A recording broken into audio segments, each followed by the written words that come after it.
Welcome to you all who are on this session. This little talk is coming to you from the Denver ashram of Gurudev and Guruji, Temple of Peace. So the theme of this retreat is Cultivating Divine Love, and the book that we have chosen is going to be Journey to Self-Realization, which I will talk about in a little bit. So let us begin this little program with a small prayer. Let us close our eyes.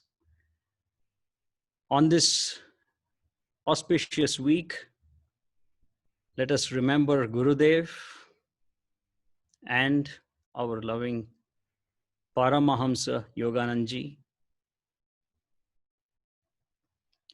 Om Gurur Brahma Gurur Vishnu Gurur Devo Maheshwaraha Guru Sakshat Param Brahma Tasmai Shri Gurave Namaha.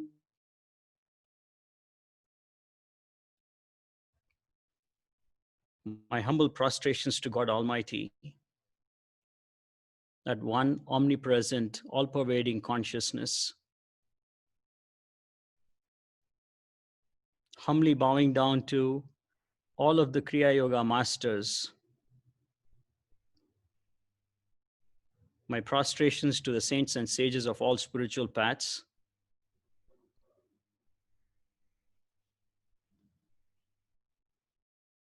and on this special occasion, as we go into the celebration of Gurudev's birthday, humbly bowing down to Gurudev for everything that Gurudev has given us. Also, as we celebrate this beautiful year, the 100 years of the Master coming to the West, humbly bowing down to our loving Paramahamsa Yogananda. And I humbly bow down to that same divinity that is present in each one of you.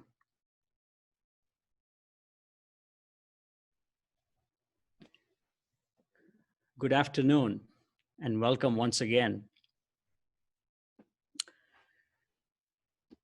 So the theme being Cultivating Divine Love for this week's retreat, which is being done virtually. And the book that we are going to briefly discuss is the compilation of talks and essays of the Master. Throughout this talk, when I refer to the Master, I'm referring to loving Paramahamsa Yogananda. So the book I'm talking about is this. So it's obtainable on the internet, and the Journey to Self-Realization. And after having chosen the book, I had second thoughts saying, oh my God, what am I going to talk about, and how do I connect cultivating divine love and the journey to self-realization? And quite honestly, I was seeking some kind of grace and blessings from the Master to lead me into something to say to all of you and share with all of you. And sure enough, towards the later part of the book, the Master does talk about love. And we will try to briefly explore some aspects of this in today's talk. And as you can see, the book itself is pretty thick, has a lot of talks and essays, and it is impossible for us to cover all of it in 1 hour. We will try to cover some aspects of it, and in many parts of this brief talk, I will literally be reading the Master's statements, because it is so powerful that the words that the Master chose to put in are very important. when we look at this theme, which is cultivating divine love, before we go all the way to divine love, let us talk about love at a lower level, which is love amongst us at a human level. And then we will come to divine love, how to get there. And this first word is very important, which is cultivating, meaning that we have to grow into it. And it is for some of our viewers here, I'm sure you're naturally there because you're a very elevated soul. But some of us, like myself, we are starting at ground zero. We have to grow into it. And how do we go about doing that is a question. And we will try to look into that. In one of the chapters of this book, the master says, I remember when my master, meaning Swami Sri Yukteswarji, asked me, and this is when Paramahamsa Yogananda is not Paramahamsa yet and not a monk by the name of Swami Yogananda, but he is still Mukunda. So at that time, Swami Sri Yukteswarji asks him, do you love everybody equally? And the reply was, yes. And Swami Sri Yukteswarji says, not yet, not yet. So, and then he didn't realize why. And soon after, it so happened that the younger brother of Mukunda came to study in the school in Ranchi. That is when he became aware that he had the consciousness that it was his brother and his brother was his. He is mine. And that is when he realized that that is why the master had said, not yet, not yet. So gradually, he says that the consciousness wore off. And he came to the realization that his brother was but a part of all of humanity, which he loved. So you love all alike as God does. So then as time progressed and the teachings poured into Mukunda and transformed him into a Paramahamsa Yogananda. Much later, one day again, Swami Sri Yukteswarji asked him, do you love the whole world? And his response, he just said, I love. That's it, period. I love. And Swami Sri Yukteswarji apparently smiled and said, your work is finished. So this is a clear demonstration that if any of us are in a state of mine and thine, we are not there yet. So God's love is supreme, and there is no other greater love than that. And human love that is born of instinct, has its defects because it is compelled. And this divine love, only the divine love that is born out of wisdom, from great ones, that love is infinitely greater than any parental or any form of human love. And the master says, who cares for my soul but God and my master? So the Guru's love is ultimate and unconditional, not even compared to a patient, to a parent. And he goes on to say that his master, which is Swami Sri Yukteswarji, always guarded me from what? Guarded him from ignorance. And why? Actuated only by love, because he wanted to make sure that the student got to the goal, the end goal. And many of you are probably attending and listening to the book club talks once a month.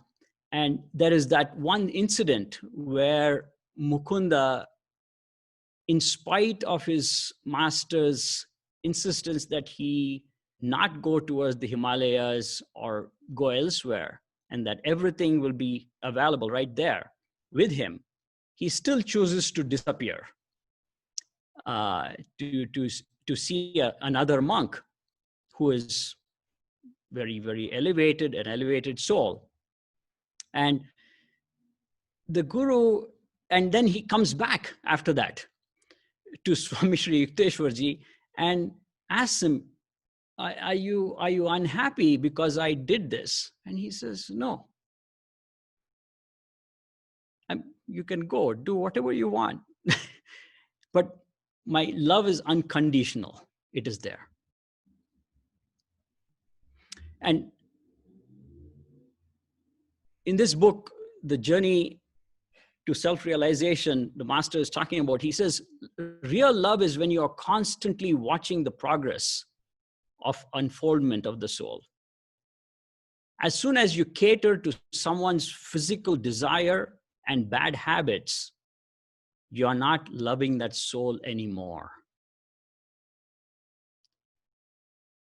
You are just pleasing that person to avoid ill will.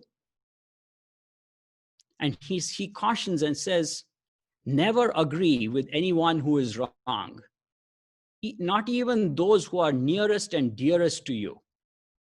No matter how unpleasant it is, tell a friend that he is wrong. If you say that with love in your heart and stand firm on it, sometimes that person will respect you if you are right.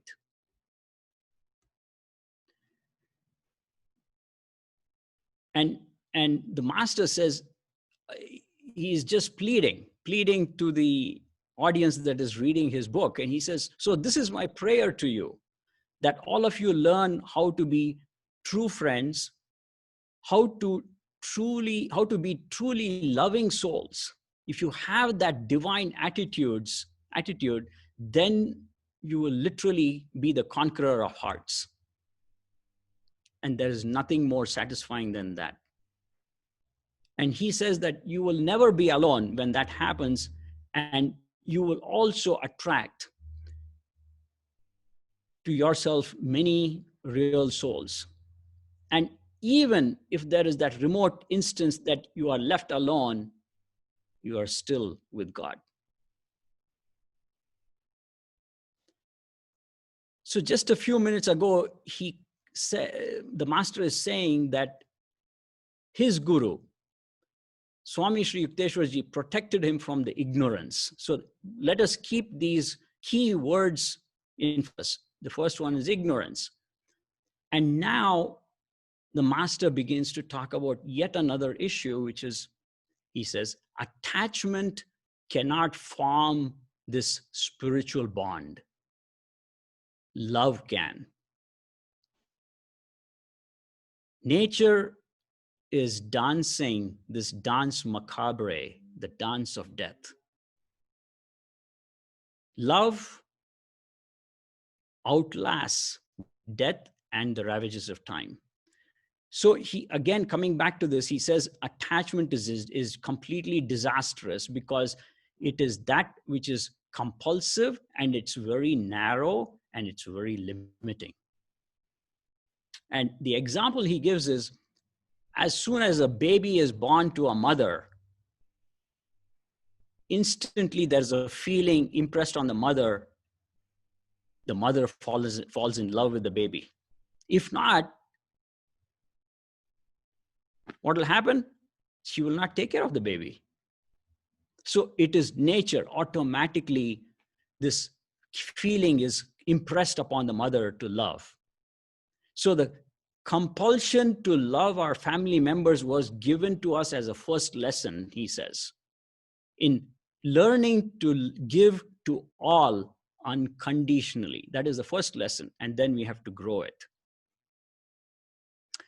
Along these lines, in terms of giving, Guruji, our loving Guruji Baba Paramahamsa Pragyananji says, look at the sun. The sun shines equally on the water that is there in the river Ganga or in the gutter. It does not matter.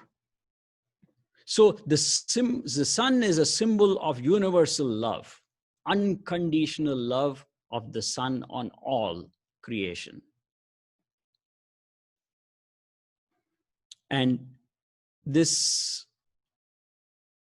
attachment spoils family love and in all forms of human relationship, because it is excluding others and it is blindly possessive.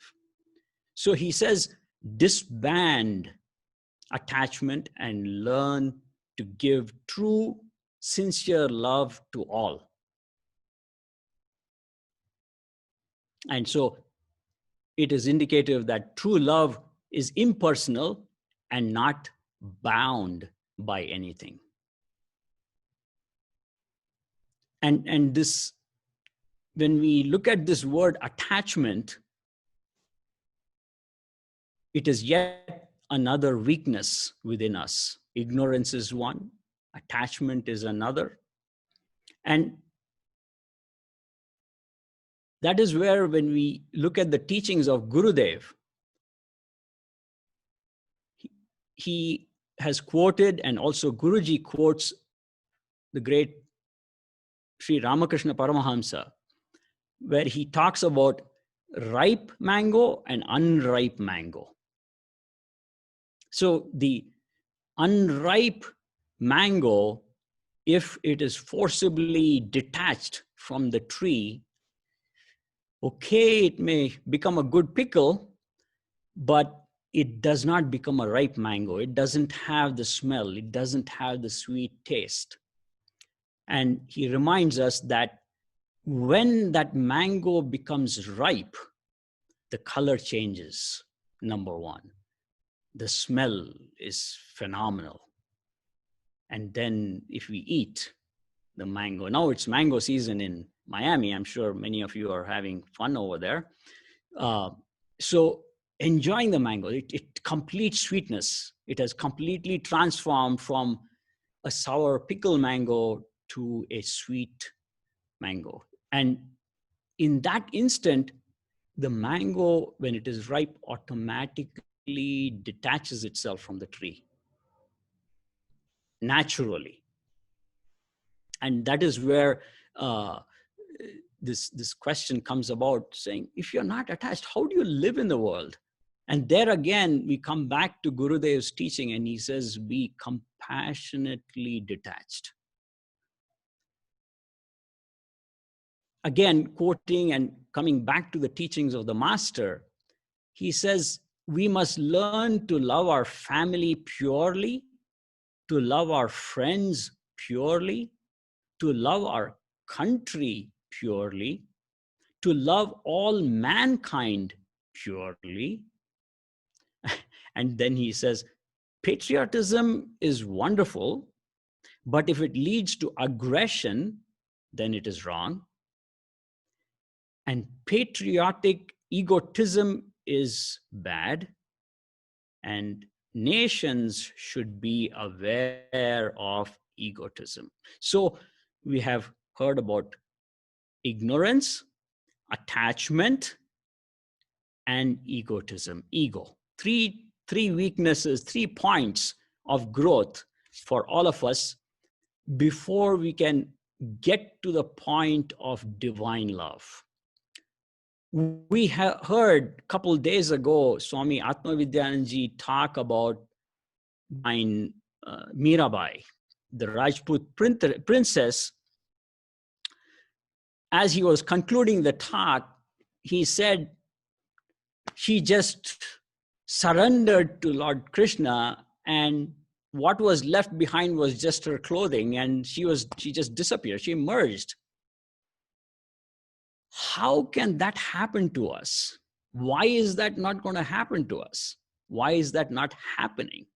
So her union with the divine, the disappearance, becoming one, can happen to any individual who is on the path, as long as we get rid of all this baggage that the master is pointing out.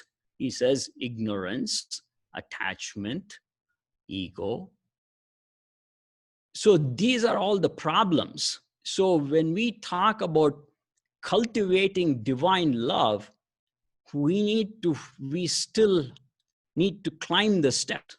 There are stepping stones to get to that state of divine love. It's not an overnight process unless somebody has gone through this purification over the course of many lives, or in this life itself, and has come to that point of culmination where everything has been purified. And we'll talk about that a little bit in terms of what else needs to be purified within us.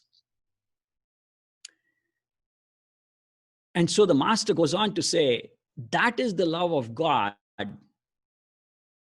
when impartially you are ready to live and die for all.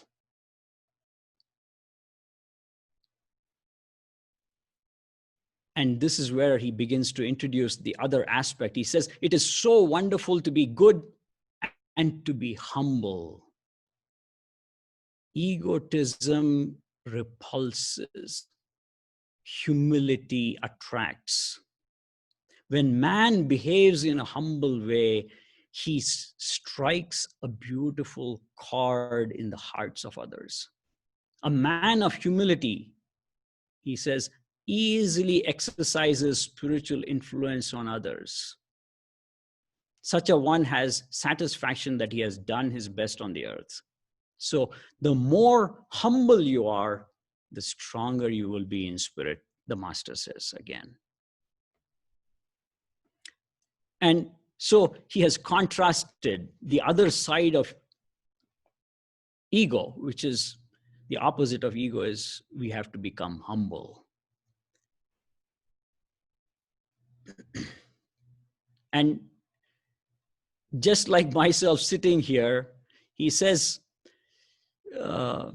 it is easy to be a master in words. I can give you all the theory here, but it requires tremendous amount of strength to be a master living with people. And all our Kriya masters are living examples. Many of us have been in the direct presence of Gurudev. Many of us are continuing to be in the presence of Guruji. We see their behavior. Every action, there is a consonance and a perfect synchronicity, and what we call as walking the talk. It is not just mere theory in their words, but they live it in terms of exuding that love towards another Kriyavan, another person they see, which in our case, I don't know, maybe many of you are not at the state I am, because I consider myself still a very, very beginner, and I'm just starting on this path. And we find ourselves loaded with all kinds of issues, and we are highly judgmental of people, situations, etc. And an example that we quote in some of the talks is, let us say we are walking down the street and we see another individual coming down from the other side, and you've never met this person before, but just the look, you just look at them, look at that individual, and the mind has already judged and said, I like or I don't like the person. For no fault of theirs. You've not spoken to them. They have said nothing. They have done nothing. They have never been in your life before, at least in this present body. But the mind has already has passed judgment and said, I don't like him, or I don't like her, or I like him, or I like her. So we are this mixed bag of likes.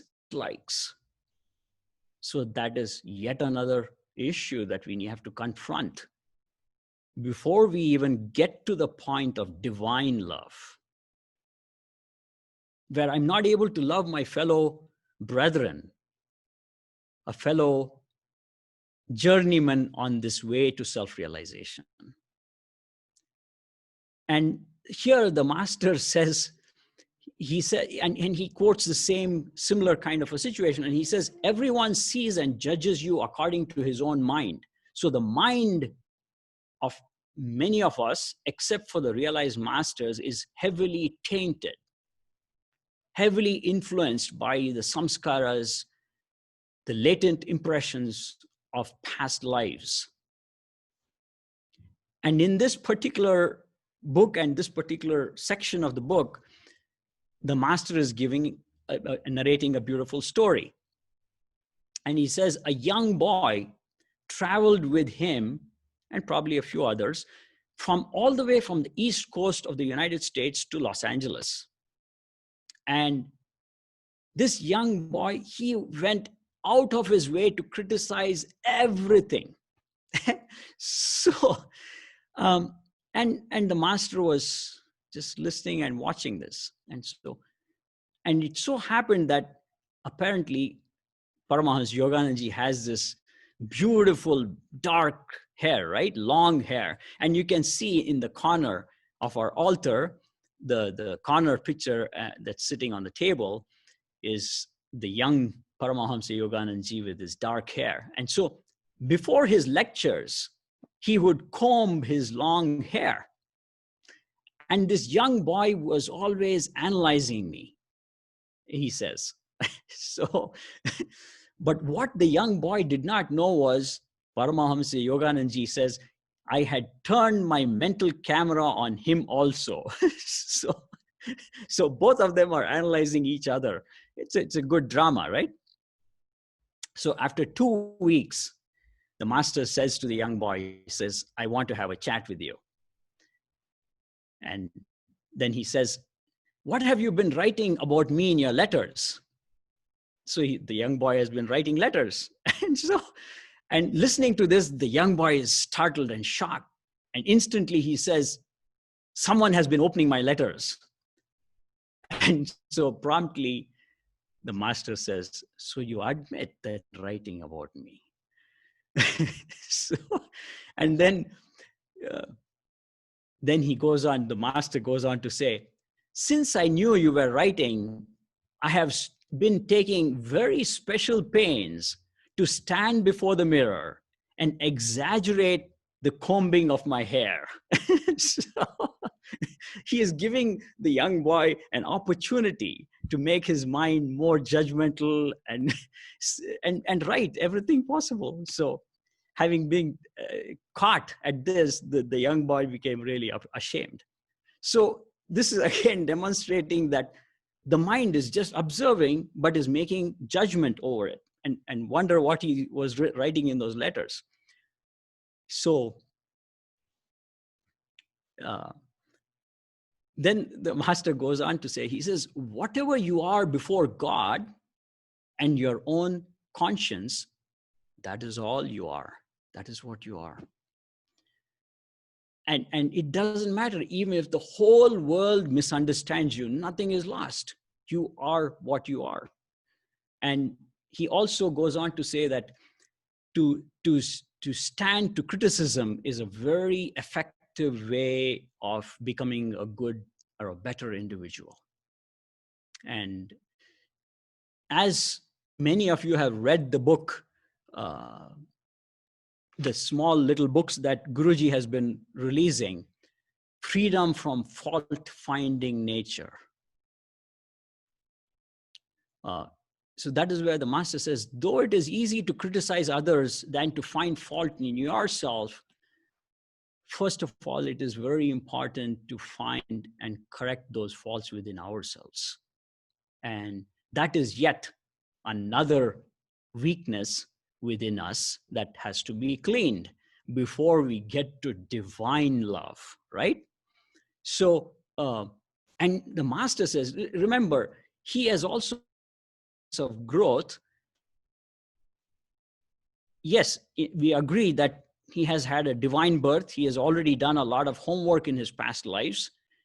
And Lahiri Maharshi has already predicted that he'll become a spiritual dynamo, but still there is homework to be done in this life. And he says, quoting the master, he says, I learned from my master, meaning from Sri Yukteswarji, to pick myself to pieces when criticized. If I find any flaw there, I correct myself. And when I do not find anything, I smile.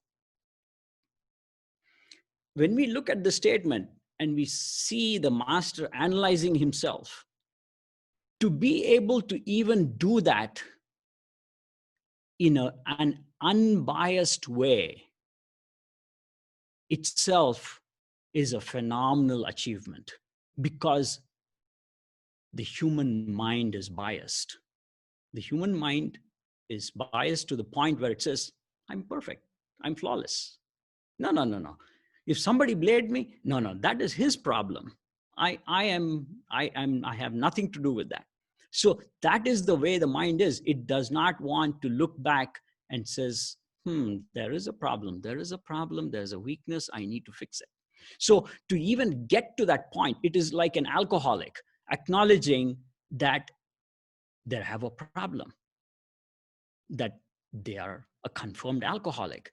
It takes a lot until that alcoholic hits bottom to acknowledge that they are an alcoholic. It's the same way the mind, it takes a lot to get to that point and say, yes, there is a serious problem. I need to, if I am really going to get to that point of experiencing divine love, if I want to get to that point of self-realization, I need to transcend this weakness. I have to acknowledge the weakness before I even transcend it.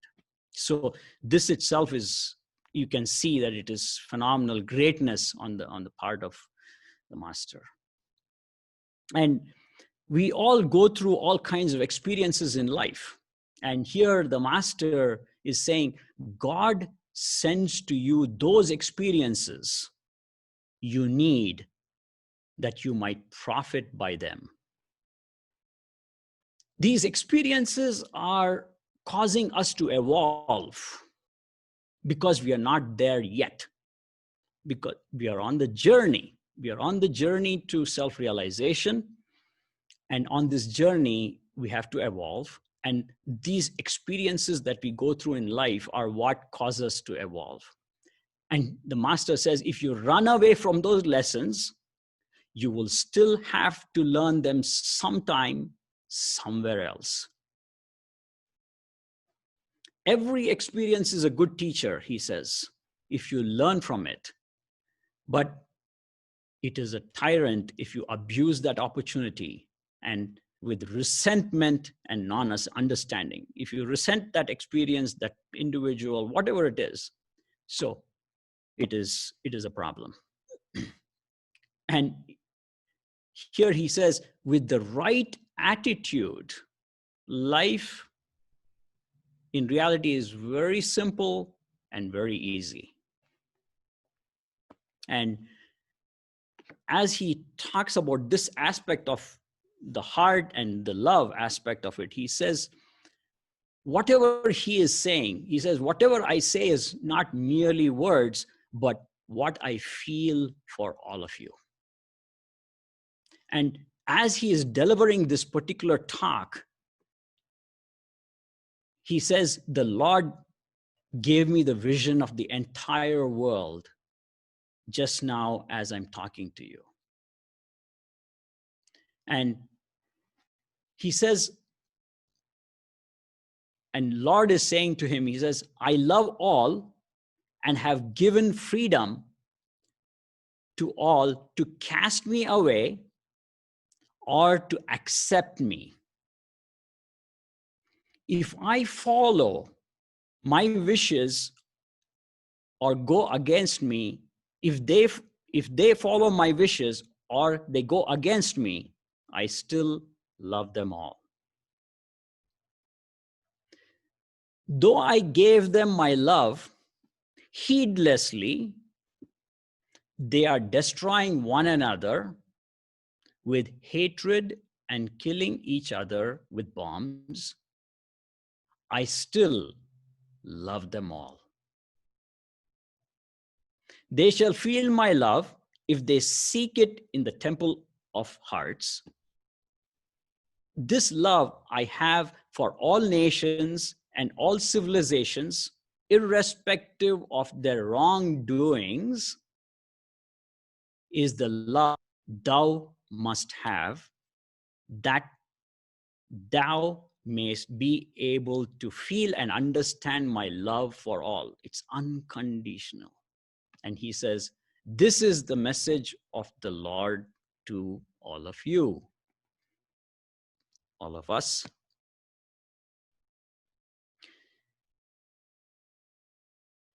We have looked at several aspects already, and there are a boatload of other issues that we have to transcend to even get to divine love, which is unconditional. So whether it is an individual or a nation that is errant and not in line with your thinking, you still exhibit unconditional love. And how do we go about getting to that point of being able to do that and to transcend these weaknesses or issues that we have? We are talking about ignorance, attachment, ego, and the whole mind complex, which is memory, intellect. The purification of all of this, if the mind is not pure, there is no way we are going to be able to get to that point of divine love, because it is still operating in the five lower chakras. And the ultimate and the best way to go about addressing this is Kriya Yoga. And the master says, when by Kriya Yoga, you can withdraw your life energy and consciousness from the five sense telephones, when you can withdraw your vitality from your body and mind and throw the searchlight of your attention on God, that is the highest way to God. And Kriya Yoga as a technique itself, as all of you are aware, brings about this inner purification, purification of the mind, purification of the senses. If we are sense bound, to be able to get to the state of divine love is almost impossible. So when we look at Kriya Yoga, Karma Yoga, Kriya Yoga leads to Jnana. And in Jnana, you have knowledge. Now, Jnana is knowledge. And from Jnana, if we apply that, becomes Vijnana. And through the application of Vijnana comes the ultimate, which is wisdom, Prajnana. And from that Prajnana arises Bhakti, devotion. And even deeper, from that Bhakti comes Shuddha Bhakti. When Sri Ramakrishna Paramahamsa, through several circumstances, eventually makes Swami Vivekananda go and stand in front of the stone statue of Divine Mother Kali, saying, go and ask for food, ask for support for your family. Instead, Swami Vivekananda is asking the Divine Mother for three things: absolute detachment, absolute knowledge, and divine love, Shuddha Bhakti, pure love, pure love. So But even a great personality like Swami Vivekananda had to go through the troubles and tribulations of being cleaned out, the ego being broken, in order for there to be a manifestation of that divine love eventually. When we come to our Kriya teachings, and when we talk about this love, before we get to even the state of divine love, breath itself is love. Breath is God. So we have to practice Kriya to master the breath. Many of you are familiar with the Gurudev, these three beautiful lines. Breath control is self-control. Breath mastery is self-mastery. Breathlessness is deathlessness, the state of immortality. It is that state of samadhi, deathlessness, where true union is experienced, where true divine love is experienced. That is the state of divine love, because it is an egoless state, nirvikalpa samadhi. Guruji, in one of his talks, beautifully says, there is Ras Leela, the play of Lord Krishna with Gopi, which is divine love. That is what we want. We don't want Rasa Leela. Rasa Leela meaning the play of the lower chakras. And this union with the divine can take place only when there is complete surrender. And surrender can happen only when the ego is dissolved. And this ego is a critical aspect of the mind. As you're aware, the mind is basically four parts: the mind, the flow of thought, memory, the intellect, and the fourth aspect, the ego. So purification of all of these, purification of the senses, will get us to that point and help us cultivate, which is the theme of this retreat, which is cultivate divine love. And in this beautiful book, again, the journey of self-realization of the master, he does not talk about this aspect of love almost end of the book. So you have to go through about this many pages. So quite a lot. And only then does he begin to talk about conquering hearts. So because the title of the book is Journey to Self-Realization. So it's a process, a step-by-step process. And apart from the purification, that is why the whole initial part of the book and a vast majority of the book is focused on different aspects, where he talks about, simply to start with, he says, the attitude towards life, the mind and its state. What is a state of our mind? We cannot overnight try to get to the state of Mirabai, to that. Even she had to go through a lot of trials and tribulations. And this whole journey of self-realization cannot be taken up if either the mind or the body is weak. Again, to quote Guruji, where he quotes from the Upanishads and says, Na ayam atma balahinena labhyate. This self realization, or the self, the soul, is not tangible to the weak, either in the mind or the body. So the master in this book is focusing significantly in the beginning on the mind, body, including food aspects, etc., and giving tips and guidance on how to get there. It's a journey.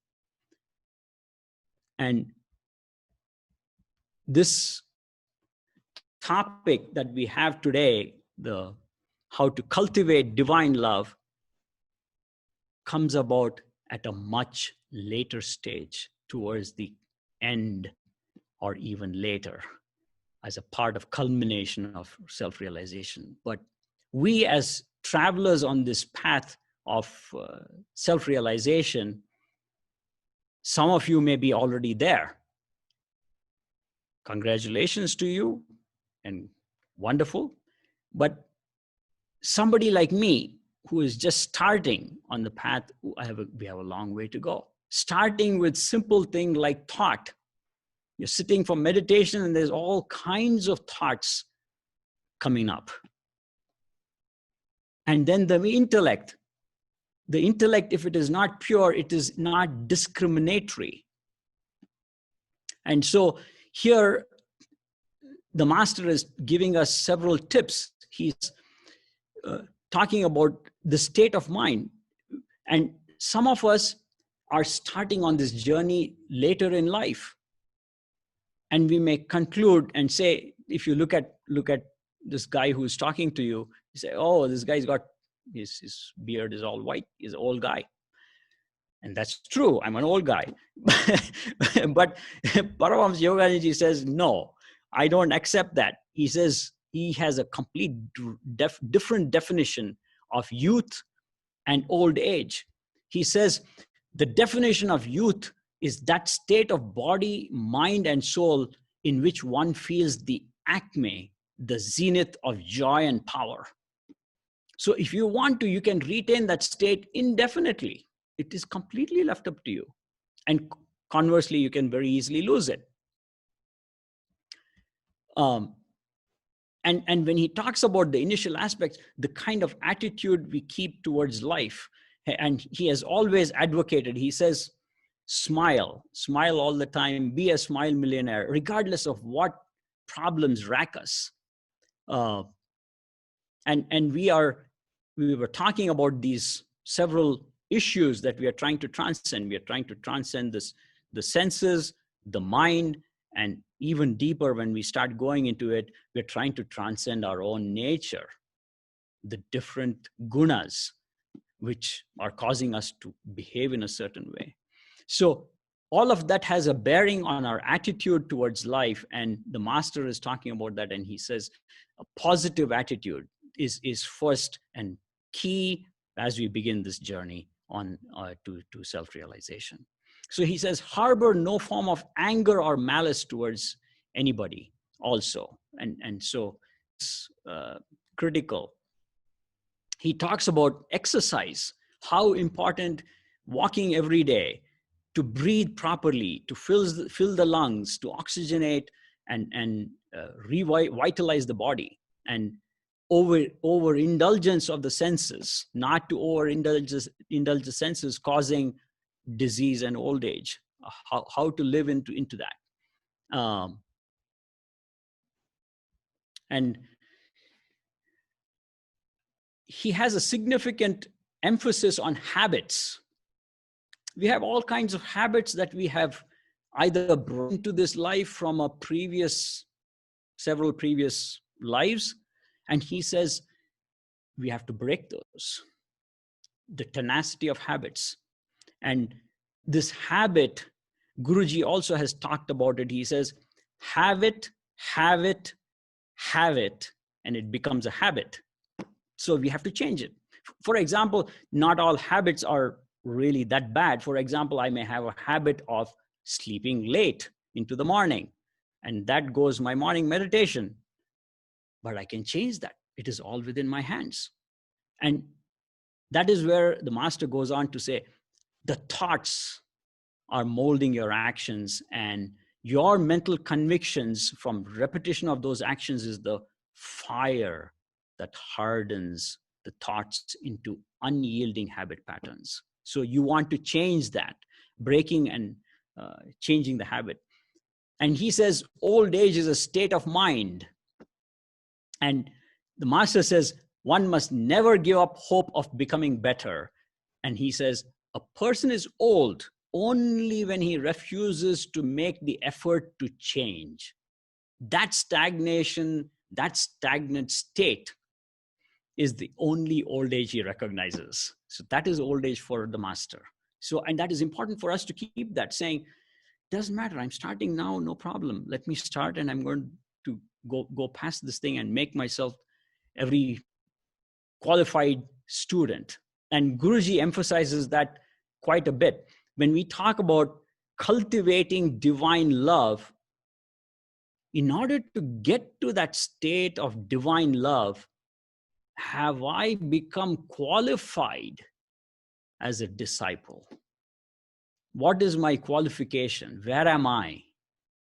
Once I become or make myself qualified through this purificatory process of practicing Kriya Yoga, automatically either love or divine love, both will flow. We are almost at the very of our little talk in terms of time. I would conclude with a few sentences again from the master. He says, give everything to God and you will change, because then the human ego can no longer dictate to you. No matter what comes to you, just say, God knows best. It is He who is giving this suffering to me. It is He who is making me happy.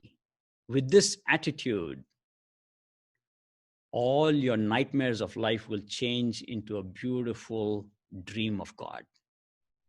Guruji calls this prasada bhava. Accept everything as prasada of God. Whatever comes, comes. I'm here to face the music and enjoy it. Sometimes it's not pleasant, sometimes it is pleasant. So with that,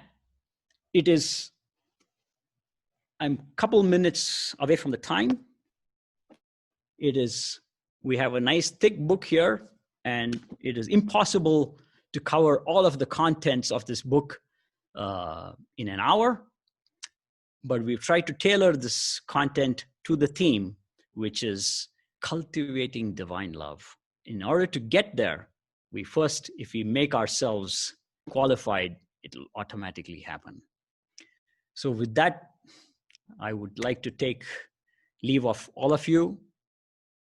May God and Gurus bless all of us and help us transcend our weaknesses, make us pure, so that we may all get to that state of experiencing both love in this world and that ultimate state of divine love itself. Om Tat Sat Om Brahmarpanamastu. Jai Guru. God bless you all.